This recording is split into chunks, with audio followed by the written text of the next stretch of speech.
Hello दोस्तों, कैसे हैं आप सब। माँ सतवंती क्लास में आप सबका स्वागत है। आई होप आप सब बहुत अच्छे होंगे और खूब अपनी पढ़ाई को एंजॉय कर रहे होंगे और अपने आगे बढ़ने की इस मुहिम को और हमारी एंशिएंट हिस्ट्री की सीरीज़ को आगे बढ़ा रहे होंगे। आप बहुत खुशी खुशी अपनी नॉलेज को गेन कर रहे होंगे। चलिए आज हम मौर्य साम्राज्य के बारे में पढ़ते हैं। 15th चैप्टर पे आ गए हैं हम। 15वां अध्याय आज पढ़ेंगे। आज से पहले हमने अपने 14 अध्याय कंप्लीट कर लिए हैं और हमारी जो क्लास है वो भी हमारी आज 15वीं क्लास होगी। 14 क्लास हमने अपलोड कर ली हैं जो कि आप हमारे चैनल पर जाकर देख सकते हैं। जो ये हमने पैम्पलेट्स लगाए हैं, जो पिक्चर्स लगाई हैं, ये आप देख सकते हैं मौर्य साम्राज्य से रिलेटेड। पहले चंद्रगुप्त मौर्य, उसके बाद बिंदुसार, अशोक और वृद्धरथ अंतिम शासक था इसका। आज के चैप्टर के बारे में पढ़ने से पहले हम थोड़ा सा पहले अपना पिछली क्लास का रिवाइज कर लेते हैं कि हमने अभी तक क्या क्या पढ़ा है। 14 क्लासेस में हमने जो नॉलेज गेन की है उसके बारे में थोड़ा सा रिवाइज कर लेते हैं, जैसा कि हम हमेशा करते हैं। 14 क्लासेस के बारे में टोटल तो हम डिस्कस नहीं करेंगे, लेकिन पिछला थोड़ा सा रिवाइज करेंगे क्योंकि हम अपनी हर क्लास में थोड़ा थोड़ा रिवाइज करते हैं और जो थोड़ा थोड़ा रिवाइज करते हैं उससे हमारी कंटिन्यूटी बनी रहती है। चलिए आज हम अपनी पिछली क्लास के बारे में थोड़ा सा पढ़ेंगे, जो कि हमने 13 और 14 क्लासेस में पढ़ा है। 13वीं क्लास में हमने अपना जो बौद्ध धर्म से रिलेटेड अष्टांगिक मार्ग, दीर्घ, 10 शील, जैसे सम्यक दृष्टि, सम्यक वाणी, सम्यक संकल्प, ऐसे अष्टांगिक मार्ग के बारे में पढ़ा, सम्यक व्यायाम। फिर उसके बाद 10 शील के बारे में पढ़ा, अहिंसा, सत्य, अस्तेय, अपरिग्रह, मद्य सेवन न करना, असम भोजन न करना, सुप्रद वस्त्र पर नहीं सोना। इन सब के बारे में डिस्कस करते हुए हमें बौद्ध धर्म के अन्यायियों के बारे में, वैशाख पूर्णिमा के बारे में और बुद्ध मूर्तियों के बारे में डिस्कस किया था। उसके बाद जो हमारी ये बौद्ध संगति हुई थी उनके बारे में पढ़ा था कि कौन सी संगति कहाँ पर हुई और उसके कौन कौन अध्यक्ष थे। इन सब के बारे में पढ़ते हुए फिर हमने अपने शैव धर्म के बारे में पढ़ा कि शैव धर्म के उपासकों को क्या कहा जाता है, शैव धर्मी कहा जाता है। इसके बाद अथर्ववेद और मत्स्य पुराण, तैत्तरीयारण्यक में, इन सब में कैसे कैसे शैव धर्म की पूजा के बारे में बताया गया है। कुषाण शासकों की मुद्राओं के बारे में, शैव संप्रदाय के बारे में, कुषाण शासकों की मुद्राओं पर विष्णु और नंदी की आकृतियां मिलती हैं ना, उनके बारे में पढ़ा था। फिर हमने उसके बाद शैव धर्म और के संप्रदायों के पढ़ने के बाद अन्य नाम इसके क्या क्या थे कि इन सब को डिस्कस किया था। फिर हमने अपना उससे आगे बढ़ते हुए जो हमारा मौर्य साम्राज्य से पहले जो आता है उस वंश के बारे में पढ़ा कि जो वृद्धरथ वंश है उसमें सबसे पहले कौन से राजा हुए। उसके बाद फिर एक ट्रिक है जो हम पिछली क्लास में बताना भूल गए थे कि हसीन मशुक शाह कि ह से हर्यक वंश, माँ से मौर्य वंश, हसीन मशुक शाह, स से शुंग वंश और क से कण्व वंश। सॉरी, इसमें हसीन, ह से हर्यक वंश, स से शिशुनाग वंश, न से नंद वंश। उसके बाद आता है मौर्य वंश। जैसे कि हमने हर्यक वंश के बारे में पढ़ा कि इसके जो प्रथम संस्थापक थे वो बिंबिसार थे। फिर अंतिम जो था नागदशक था, जिसके सेनापति शिशुनाग ने अमात्य ने उसको मारकर नागदशक को मारकर शिशुनाग वंश की स्थापना की। फिर शिशुनाग वंश में जो अंतिम था नंदीवर्धन, उसको मारकर नंद वंश की स्थापना की थी महापद्म नंद ने। फिर नंद वंश का जो अंतिम शासक था घनानंद, उसको चाणक्य की सहायता से मारकर चंद्रगुप्त मौर्य ने मौर्य वंश की स्थापना की थी। फिर जो मौर्य वंश है उसकी स्थापना चंद्रगुप्त मौर्य ने की, जहाँ से आज हम अपनी क्लास की कंटिन्यूटी करेंगे, क्लास शुरू करेंगे। तो चलिए आज की क्लास शुरू करते हैं। प्रथम है चंद्रगुप्त मौर्य, मौर्य वंश का संस्थापक और प्रथम सम्राट, जो 322 बीसी में नंद शासक घनानंद को हराकर, जैसे अभी हमने अपना पिछला रिवाइज किया उसमें बताया है, घनानंद को हराकर इसने अपने साम्राज्य की स्थापना की। चंद्रगुप्त मौर्य का जो जन्म है 345 बीसी में हुआ था, और इनके जो अन्य नाम हैं वो स्ट्रेबो, एरियन और जस्टिन सैंड्रोकोटस के नाम से जानते हैं इनको। एपियानस व प्लूटार्क ने इनको एंट्रोकोटस के नाम से जाना है, और निरियाकस ने सेंटोकॉप्स कहा है। विशाखदत्त की जो बुक है मुद्रा राक्षस, उसमें इनको वृषल निम्न कुल का कहा गया है।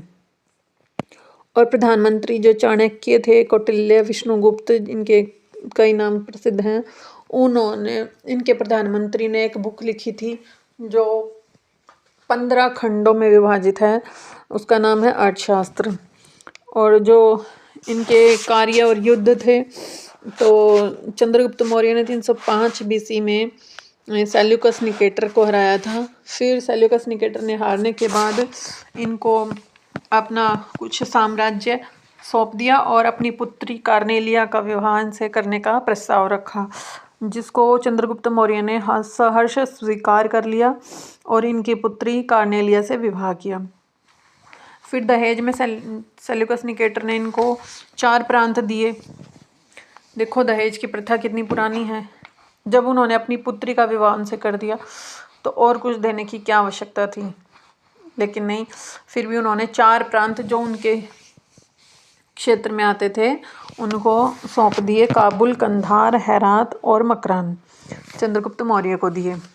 फिर उसके बाद जो रुद्रदामन का जूनागढ़ अभिलेख है, वहाँ से हमें जानकारी मिलती है, गिरनार अभिलेख से, कि संस्कृत भाषा का सबसे बड़ा अभिलेख है और चंपू शैली की गद्य और पद्य दोनों में लिखा गया था। और रुद्रदामन अभिलेख से हमें जानकारी मिलती है, उसमें बताया गया है कि जो चंद्रगुप्त मौर्य के राज्यपाल थे पुष्यगुप्त, उन्होंने सुदर्शन झील सौराष्ट्र का निर्माण करवाया था और अशोक ने उसको पुनः निर्माण करवाया, और रुद्रदामन द्वारा भी उनका पुनः निर्माण करवाया गया सुदर्शन झील का, जो गुजरात सौराष्ट्र में पड़ता है, सुदर्शन झील पड़ती है। उसके बाद मेगास्थनीज जो सेल्यूकस निकेटर का राजदूत था, उन्होंने बुक लिखी है इंडिका। और जैन धर्म का अनुयायी था चंद्रगुप्त मौर्य, जिसकी दीक्षा गुरु भद्रबाहु से हुई है। जैन धर्म की दीक्षा गुरु भद्रबाहु से ली थी उन्होंने। और 298 बीसी में कर्नाटक श्रमेलगोला में जैन विधि के द्वारा, संलेखना पद्धति के द्वारा इन्होंने प्राण त्याग दिए थे, जिसकी चर्चा हमने जैन धर्म में भी की थी। उसके बाद मेगास्थनीज के बारे में हम थोड़ा डिटेल से पढ़ते हैं कि कभी कभी ये क्वेश्चन आ जाता है कि मेगास्थनीज के बारे में लिखिए। यूपीएससी वगैरह में ये क्वेश्चन मोस्टली आता है। एक दो बार देखा भी गया है इस क्वेश्चन को कि मेगास्थनीज के बारे में लिखिए। तो मेगास्थनीज के बारे में अगर आपको कुछ डिटेल में लिखना पड़ जाए तो उसके बारे में हम थोड़ी जानकारी यहाँ पे शेयर करते हैं। बुक जो इन्होंने लिखी थी उसका नाम है इंडिका, और चंद्रगुप्त मौर्य के दरबार में सेल्यूकस निकेटर का राजदूत था ये। और विवरण क्या क्या दिए इन्होंने मेगास्थनीज के अनुसार, सम्राट का जनता के सामने आने पर शोभा यात्रा के रूप में जश्न मनाया जाता था, जैसे कि आजकल नेताओं की रैलियां निकलती हैं तो उनका जश्न कैसे निकलता था, उनका सम्राट जब जनता के सामने आते थे तो किस तरह से आते थे, उसके बारे में डिटेल दिखाते हैं, आपको बताते हैं। उन्हें एक सोने की पालकी में ले जाया जाता था, जैसे कि आजकल गाड़ियों की, उनकी नेताओं की रैली निकलती है तो गाड़ियों का पूरा एक कहते हैं कि पूरा रैलियों में गाड़ियों की लाइन लग जाती है। तो उसी तरह जो सम्राट था उसको सोने की पालकी में लाया जाता था और उनके रक्षक जो होते थे वो सोने और चांदी से अलंकृत हाथियों पर सवार रहते थे। कुछ अंगरक्षक पेड़ों को लेकर चलते थे, और जो पेड़ों को लेकर चलते थे, जैसे उनके आसपास जो जनता होती थी वो इनकी इस शोभा यात्रा को देखकर उनकी तरफ आकर्षित होती थी और उनको देखने के लिए भीड़ उमड़ पड़ती थी। सब उनको देखने के लिए सड़कों पर उतर आते थे, कुछ उनके साथ भी चलते थे। जैसे आजकल रैलियों में होता है कि कोई रैली आई है तो कुछ उनको देखने के लिए आ जाते हैं, कुछ उनका सम्मान करने के लिए, माला पहनाने के लिए आ जाते हैं, कुछ उनके साथ चल देते हैं, कोई किसी लालच में, लोभ में उनके साथ आता है। तो दिखावा जो है रैलियों का या शोभा यात्रा का पहले से ही एक रिवाज सा बन गया है, पहले से ही ये एक ट्रेंड था जो कि आजकल भी फॉलो किया जाता है कि जो भी कोई नेता आता है वो उन सबको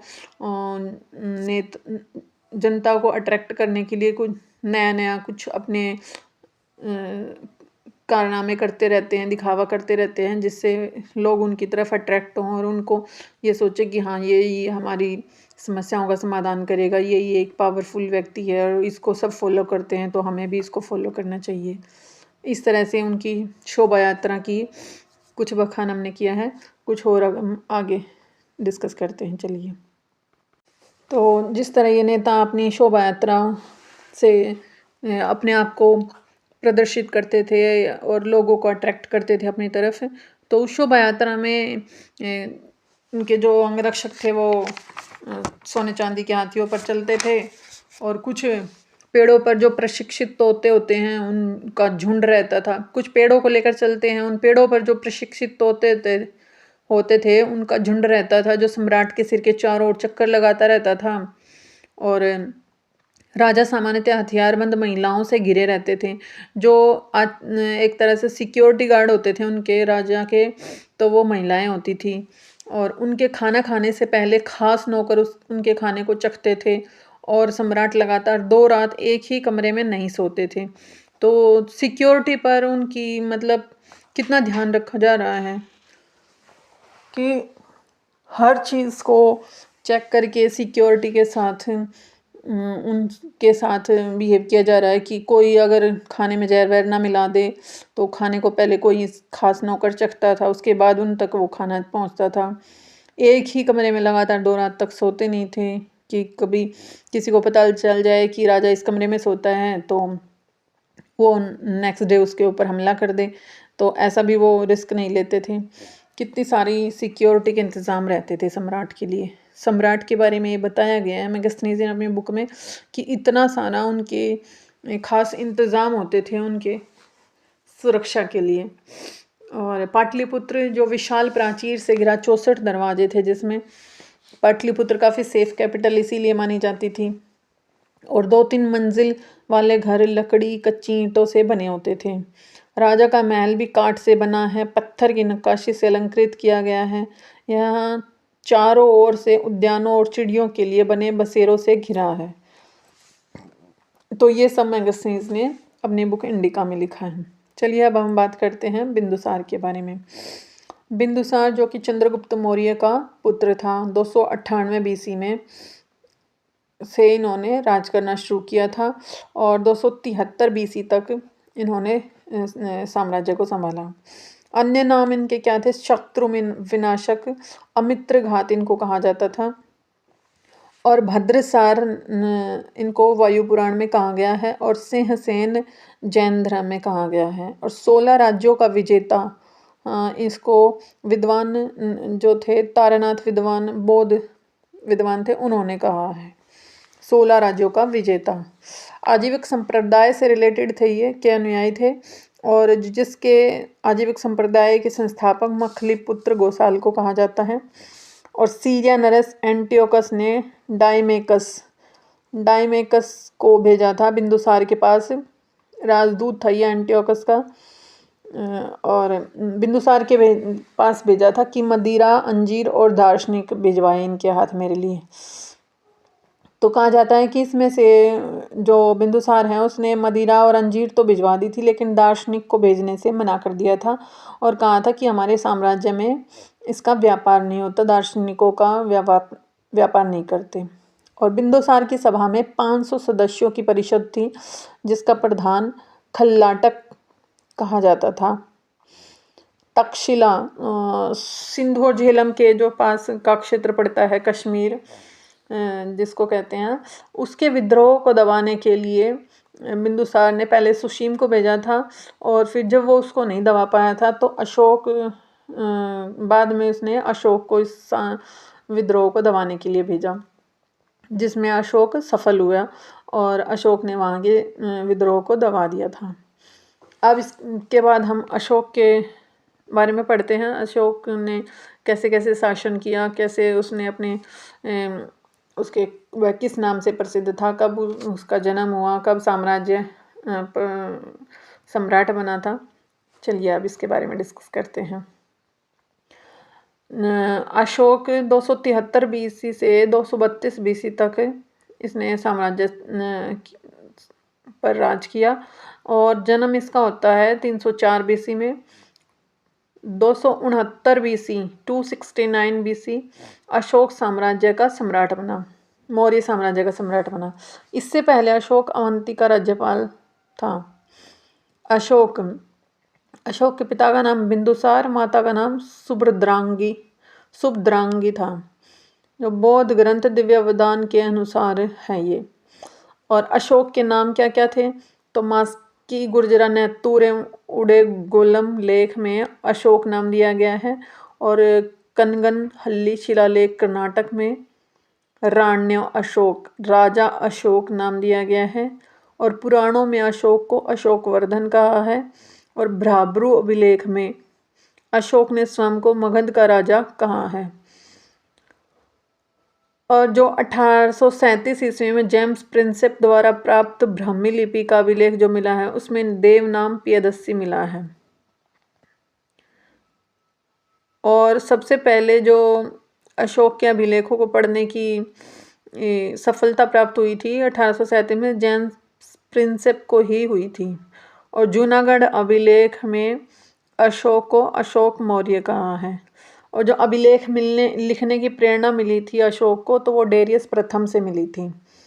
तो अशोक के बारे में अभी हमारे बहुत सारा मैटर है डिस्कस करने के लिए, क्योंकि काफ़ी महान शासक रहे हैं अशोक सम्राट, और उनके बारे में अभी हम अगली क्लास में और डिटेल से पढ़ेंगे।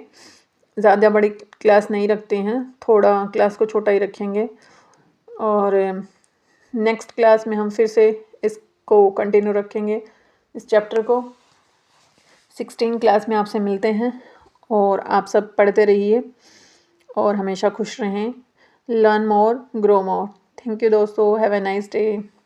आप हमारी वीडियोस को लाइक करें, शेयर करें और हमारे चैनल को अभी तक आपने अगर सब्सक्राइब नहीं किया है, फर्स्ट टाइम आप हमारे चैनल पर आए हैं, तो इस चैनल को सब्सक्राइब कर लें। आपको काफ़ी फ़ायदा मिलेगा इससे, और अपने दोस्तों को भी इसको सब्सक्राइब करने के लिए ज़रूर उनको रेकमेंड करें इस चैनल को, काफ़ी नॉलेज मिलेगी आपको इससे। थैंक यू दोस्तों। अगर आपको इन वीडियोस से कुछ भी सीखने के लिए मिल रहा है तो आप हमें कमेंट करके ज़रूर बताएं, और आप कहाँ से ये वीडियो देख रहे हैं ये भी हमें कमेंट करके बताएं। थैंक यू दोस्तों, have a nice day, love you all.